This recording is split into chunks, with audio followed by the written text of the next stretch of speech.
Buenas tardes amigos, soy Angélica González Blanco y hoy estamos aquí desde su programa Boletín Migratorio en los estudios de quebuenaradio.tv en Toronto, Canadá, para cualquier lugar del mundo donde se hable español.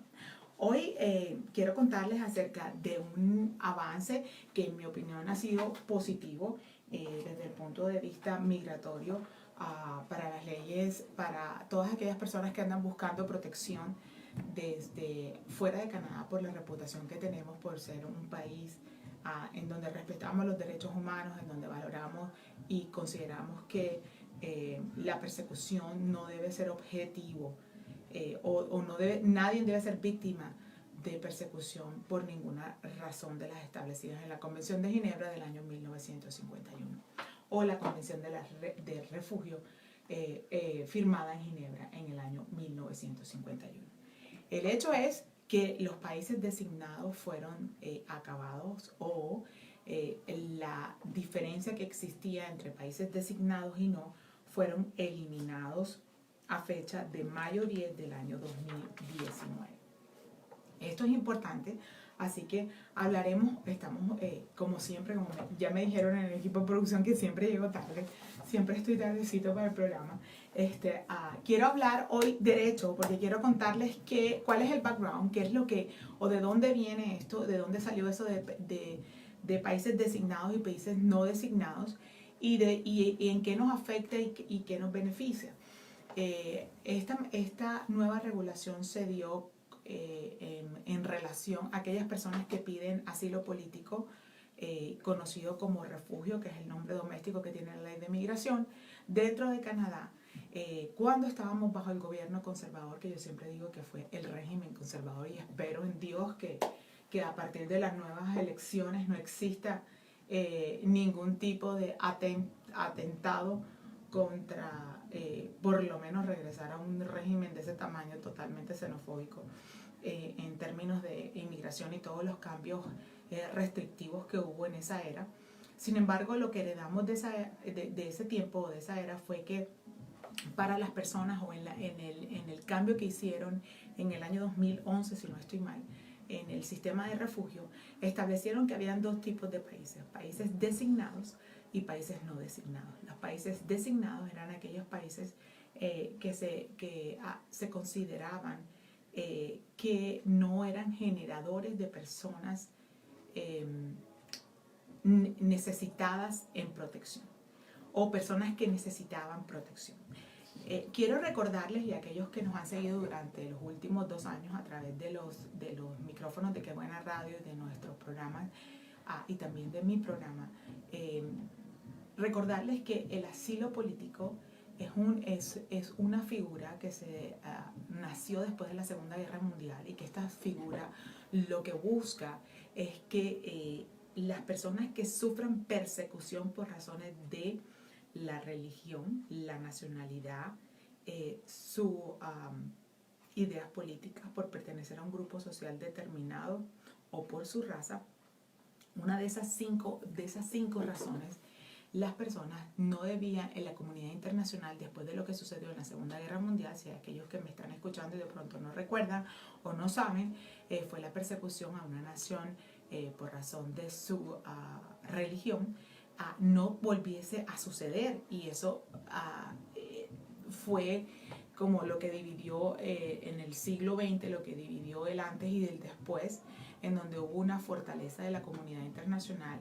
Y en el año 1951, en la Convención del Refugiado firmada en Ginebra, que después tuvo muchos protocolos, el más importante fue en el 1967, si no estoy mal, en mi opinión particular, y se pactó a nivel internacional que la comunidad internacional no iba a permitir que existiera una persecución por parte de ningún grupo, ni de ningún estado, de ningún agente, lo que llamamos un agente de persecución en derecho, que quisiera ultrajar a un individuo, a un ser humano, por razones de su religión, de sus ideas políticas, de su nacionalidad, o pertenecer a un grupo social determinado, o por su raza. Entonces, una de las cosas más importantes que salió digamos que de esa organización internacional o de esa puesta en escena de la comunidad internacional desde el punto de vista jurídico fue armar una legislación en donde cada uno a nivel interno podía determinar cómo iba a proteger a aquella persona que dijera o que clamara o que alegara que estaba siendo perseguida por X o Y persona. Entonces, el gobierno conservador en el año 2011, si no estoy mal, hizo este cambio en el sistema de refugio, estableciendo estos dos sistemas, dos categorías de países.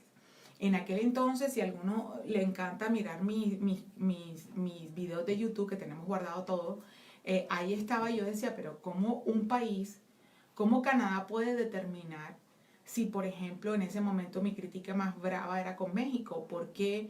¿Cómo va a determinar que México no es un país productor de refugiados cuando en México existe corrupción interna, existe cantidades de cosas que pueden llegar a un proceso de persecución?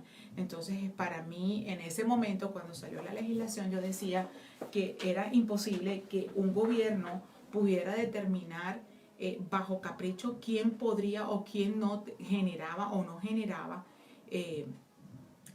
peticionarios de refugio. Y esto lo trajo el gobierno liberal, que es el que está en poder hoy, y decidieron eliminarlo en mayo 10 del 2019. ¿Qué significaba esto? Entonces, ¿cuál es el avance? Desde el punto de vista jurídico, para mí, es crear la igualdad de derechos de las personas sin tener una, en cierta forma, discriminación por parte de qué país es originario la persona. Cuando existían las dos categorías, la persona que venía de un país designado, primero no tenía derecho a muchísimas cosas como tales, por ejemplo, el derecho a tener un permiso de trabajo mientras que su proceso se decidía.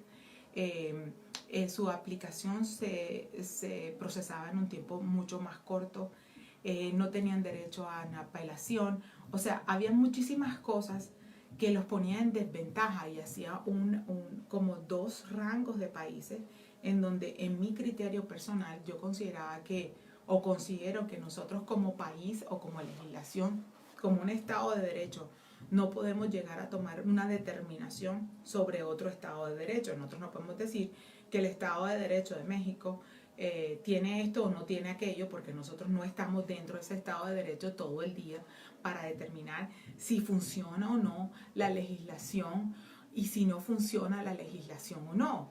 Entonces no tenía la capacidad, y para mí el gobierno conservador hizo cosas detrimentes y contrarias al espíritu y a la tradición canadiense, inclusive para mí cosas contrarias a la Constitución. Una de ellas fue crear crear desigualdad dentro de las personas que llegan a la frontera a pedir protección. ¿Quiénes somos nosotros para determinar si un país o el otro tienen o no necesidad de protección? Dentro de los países designados, recuerdo, estaba Estados Unidos, y Estados Unidos hoy es el país con el mayor número de peticionarios de asilos políticos, pero tenemos que ver cuáles son las razones de esos asilos políticos. No es que, pues sí, como una persona nacida en Estados Unidos puede pedir asilo político, pero tenemos que mirar quién es esa persona. Y la mayoría de los peticionarios de asilo político de los Estados Unidos hoy en Canadá son niños menores de edad que sus padres nacieron en suelo americano, son nacionales americanos, pero son menores de edad que no pueden vivir solos sin sus padres, porque sus padres no tienen un estatus determinado en el país y que han sido víctimas de no sé, cualquier cosa, y están haciendo solicitud de protección al gobierno canadiense. Entonces, es una noticia excelente en donde muestra, pienso que es una noticia tardía porque el gobierno liberal ya lleva mucho tiempo en poder como para salir por algo que era fundamental y que demuestra el cambio de la vuelta de la ley migratoria hacia la realidad, hacia de donde nacimos, en donde consideramos que existe una igualdad frente al derecho migratorio de todas las personas independientemente de su nacionalidad. En muchas de las cosas que podemos ver es que hoy día, de hecho, podemos ver que las personas que están solicitando asilo político, y una de las preguntas más frecuentes que tengo es yo quiero pedir asilo político o refugio. Quiero contarles que el refugio es un asilo político, solo que desde la legislación canadiense, el asilo político pedido dentro de la tierra canadiense o dentro del suelo canadiense se considera un refugio, o ese es el nombre desde el punto de vista jurídico para nosotros dentro de nuestro ordenamiento jurídico o dentro de la ley migratoria. Como por ejemplo, para los demás países en el mundo le llaman a las visas le dicen al turismo, le dicen visas de turismo, visa de trabajo, visa de estudiante. Nosotros le llamamos residencias temporales de estudiante, residencia temporal de visitante, residencia temporal de trabajador. El concepto jurídico es el mismo, pero tenemos diferentes nombres. De igual forma sucede con el concepto de refugio. El concepto de refugio para la ley doméstica canadiense, y no estoy dando una definición, porque la definición genérica de lo que se denomina refugio se llamaría asilo político, que es aquel instrumento legal que tiene toda aquella persona que está en necesidad o en necesidad de protección y que de una u otra forma llega a un tercer país que en donde puede clamar y pedir protección porque ha sido perseguida por su religión, nacionalidad, por pertenecer a un grupo social determinado o por sus ideas políticas. Esto implica que el asilo político, y esto es una cosa que debemos tener muy en cuenta, el asilo político no es una categoría de inmigración. No. Es que yo me quiero ir a Canadá y una de las preguntas que me hacen es, bueno, ¿me puedo ir como estudiante o como refugiado? No, es que el asilo político no es una categoría para emigrar. El asilo político es un instrumento internacional que está dado para aquellas personas que están en peligro y en necesidad de protección, ya sea porque en el país de origen no los pueden proteger porque no los quieren proteger, porque no tienen la capacidad para protegerlo o porque el mismo Estado es el agente de persecución. Entonces, tienen la necesidad, y siempre lo comparo como al padre y a la madre, o sea, la casa paterna quien protege a los menores de edad. De la misma forma, el Estado tiene la carga, el Estado donde tú naciste, de donde eres oriundo, donde carga la nacionalidad, tiene la carga de protegerte como individuo, como ser humano. Pero cuando el Estado por razones de incapacidad o de simplemente no voluntad, o porque sea el Estado mismo quien ejerce la persecución, no te protege, tienes la capacidad a través de estos tratados internacionales de pedir esa protección en un tercer país. Es como si fueras a un padre adoptivo, como si te pusieras en una agencia o saldrías y buscaras un padre adoptivo que te va a dar la protección. Por eso, una vez usted consigue la protección de esa segunda familia, de ese padre adoptivo, usted no puede regresar a tener el mismo apellido del padre original o de la familia original, porque esa familia no lo quiso proteger y lo protege este nuevo padre. En otras palabras, si el apellido suyo ahora es Canadá, no puede devolverse a México, Venezuela, Colombia, etc. Así que por lo tanto usted no debe portar nunca más el pasaporte de ese país, porque si no se considera que usted está siendo protegido por ese pasaporte. Eso se lo dejo ahí de tip porque siempre me vienen preguntando, ¿y yo puedo volver a mi país? Y bueno, desde el punto de vista legal, usted ha asumido la protección de un país, de un tercer país, que desde ese momento se ha hecho responsable por su legalidad.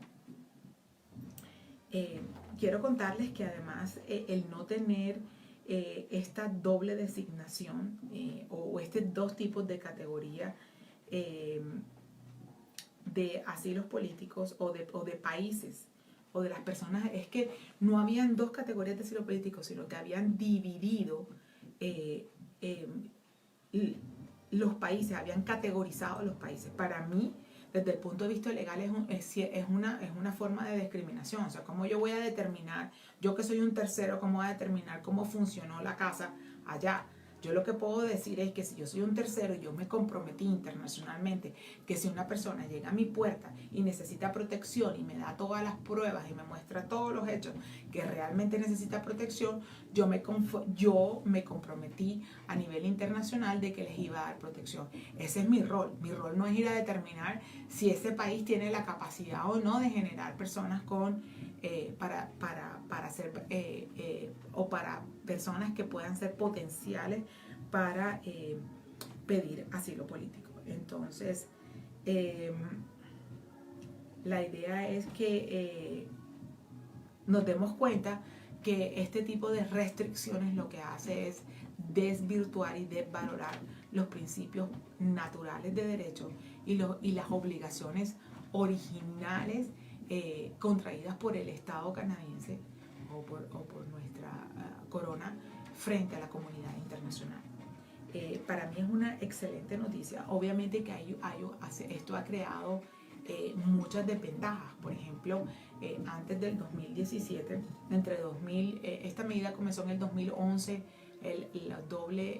del país designado en 2011-2012, y a punto del 2015 las peticiones de asilos políticos dentro de Canadá bajaron contundentemente. El hecho del cambio de la legislación ha implicado que el número de peticionarios de protección dentro del país se haya triplicado y hemos cambiado de sumas de 16,000 aplicaciones anuales, a 50,000. Pero esa es la razón por la cual existe el sistema migratorio, para que exista un ente que pueda determinar si es real o no, si es una petición infundada o no, pero no está en nosotros o en nuestra legislación llamar que ciertos países no merecerían, o originarios de esos países no merecerían la oportunidad de ser tratados igual frente a la ley. Porque obviamente se le era recibido la petición de asilo político, pero el tratamiento no era igual a las otras personas que eran oriundas de los países llamados como no designados. Así que es un avance interesante y que me parece que además abre el concepto de lo que la ley de inmigración trajo en el año 2002 con la expedición de IRPA, del Immigration and Refugee Protection Act, en donde siempre hemos salvaguardado nuestra imagen y nuestra intención de proteger a aquellas personas desvalidas y que por una u otra razón no han tenido la capacidad de ser protegidos por su gobierno de origen. Esto es importante. Hay una cosa delineada y es que el gobierno conservador, cuando trajo esta medida, determinaba que estas medidas estaban hechas para evitar el abuso al sistema de refugio. Y es muy difícil catalogar que hay abuso en el sistema de refugio si no vemos los elementos concretos. Pienso que toda persona en estado de vulnerabilidad, que es una persona que podemos llamar que toda persona que viene pidiendo protección o viene huyendo, está en estado de vulnerabilidad, debe ser escuchada, independientemente si la decisión al final del día termina siendo positiva o negativa, pero la persona viene en estado de vulnerabilidad y pienso que es nuestra obligación enfrentarla y darle la protección necesaria a ese ser humano, a ese individuo que está tratando de buscar un lugar donde pueda sobrevivir y no esté sujeto a maltratos o castigos o inclusive a perder su vida.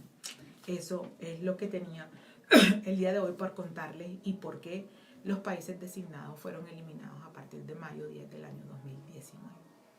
Cosa muy positiva, de pronto tardía desde mi punto de vista personal, una medida tardía tomada por el gobierno liberal, pero merecida. Era una medida que debió haberse tomado hace mucho tiempo para evitar que existiese una diferencia entre un ser humano y otro que podrían estar en iguales circunstancias de peligro. Esto es con referente a el sistema de refugio en Canadá, que les contaba que es lo que se conoce como el asilo político. ¿Medida positiva? Sí. ¿Qué trae de positivo? Bueno, les quiero contar que el hecho de que las peticiones se subieron implicaban que aquellas, se suponía que una persona pedía asilo político y debía ser procesada dentro de los 30 días siguientes y si era un país designado, si no estoy mal, eran 15 días nada más. Esos tiempos no llegaron a cumplirse. ¿Por qué? Porque después de que eran 16.000 aplicaciones en un año, se triplicaron a 50.000 aplicaciones. El espacio para poder procesar las aplicaciones comenzó a dilatarse, de tal forma que habían personas que tenían que esperar su audiencia por lo menos un año y quedaban atrapadas porque no podían tener, no podían pedir un permiso de trabajo hasta que no cumplieran por lo menos 180 días en el país. O sea que duraban 6 meses sin trabajar y que obviamente eso termina siendo una carga muchísimo más grave al sistema social que permitiéndole a estas personas que pudiesen buscar su sustento propio a través de sus propias manos. Pero bueno, esas eran las medidas del gobierno conservador que todo el mundo consideró tan fantásticas. Para mí no eran mucho, pero es interesante que podamos conocer la historia para poder reconocer lo que pueda pasar o no a nivel futuro. Bueno amigos, yo soy Angélica González Blanco, están en Boletín Migratorio desde Toronto, Canadá, para cualquier lugar del mundo. En el día de hoy quería traerles una noticia corta, fresca, importante, contundente, que demostrara lo que de pronto lo que el gobierno ha debido hacer desde hace mucho tiempo y todavía estamos esperando qué va a hacer frente a la clase económica. Pero ya estamos en junio, o sea que entre junio y septiembre debe existir algo en donde podamos ver un cambio fundamental a la clase económica, donde el score del Express Entry hoy día está en 470 puntos, casi que un número casi que imposible de llegar, y que eso implica o aparta la posibilidad de inmigración de aquellas personas que son calificadas y que tienen el dinero para poderse mantener ellas mismas. Entonces ahí se los dejo en el tintero. Recuerde que usted es el dueño del destino de este país, así que si algún constituyente le va a tocar a la puerta de su casa, por favor, pregúntele, bueno, ¿y usted qué plan de inmigración trae? ¿Y qué es lo que usted piensa? ¿Y qué es lo que usted tiene? Para ver si ese es por el cual usted realmente quiere votar en las próximas elecciones de este país. Algunos me preguntan, y bueno, ¿y por qué yo tengo que hacer eso? Yo digo, bueno, porque nosotros somos una democracia representativa indirecta, lo cual quiere decir que usted vota por la persona del partido que esté en el área donde usted vive, y esa persona y el partido que gane en esa área es el que va a ser el de mayor representación, y el jefe de partido es el que va a llegar a ser el primer ministro. Así que tienen que aprendérselo, y si no, les sugiero que estudien para la ciudadanía, para que entendamos cómo funcionan las bases principales de este país. Y lo más importante es determinar cuál es mi derecho. Mi derecho es al voto. Y mis obligaciones son muchas, pero por lo menos mi derecho, que es el votar y elegir a mis gobernantes, es uno de los más importantes, hacerlo de una forma cabal, completa. Ok amigos, en el día de hoy hemos terminado nuestro programa. Son las 5:59 de la tarde. Le queremos dar gracias al equipo de quebuenaradio.tv porque ha sido súper paciente con nosotros este año. Hemos estado por fuera mucho tiempo, y no crean que están pendientes de por qué no estamos llevando la información. Estoy a ganas de aprender cómo hacer los envíos desde así estemos por fuera. Tengo prometido hacerles un envío desde que estemos en corte y cómo funciona. No en todas partes nos dejan hacer eso, pero bueno, cuando sea posible lo podríamos manejar. Recuerde, esto es quebuenaradio.tv, una emisora virtual con talento real, dirigida a cualquier persona que hable español en cualquier rinconcito del mundo. Nos vemos la próxima semana. Soy Angélica González. No nos olvides. Bye bye.